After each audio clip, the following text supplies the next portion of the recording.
ایک شخص ہمارے نبی کریم صلی اللہ علیہ وسلم کی محفل میں داخل ہوتا ہے اور آ کے سوال کرتا ہے، اے اللہ کے نبی، جب میرے والدین زندہ تھے تو میرا رویہ، میرا سلوک ان کے ساتھ بہت برا تھا اور وہ اسی حالت میں فوت ہو گئے۔ اب مجھے احساس ہوا، اب مجھے محسوس ہوا کہ میرا رویہ ان کے ساتھ بہت برا تھا، کیا اللہ پاک مجھے معاف کر دیں گے؟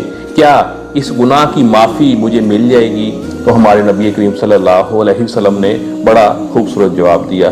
اللہ کے نبی نے فرمایا کہ اپنے والدین کے لیے کثرت سے مغفرت کی دعا کرو، اسی وجہ سے اللہ پاک آپ کو معاف کر دیں گے۔ اگر آپ کے والدین آپ سے ناراض ہیں، آپ کا رویہ ان کے ساتھ ٹھیک نہیں ہے، بعد میں پچھتانے کی بجائے ان کی زندگی میں ان سے معافی مانگ لیں، ان کے آگے جھک جائیں، ان کو بنا لیں۔ اگر وہ اس دنیا سے جا چکے ہیں تو ان کے لیے کثرت کے ساتھ مغفرت کی دعا کریں، اللہ ان کو بھی بخش دے گا اور اللہ آپ کے گناہ بھی معاف کر دے گا۔ اپنا بہت سا خیال رکھیے گا۔ اللہ حافظ۔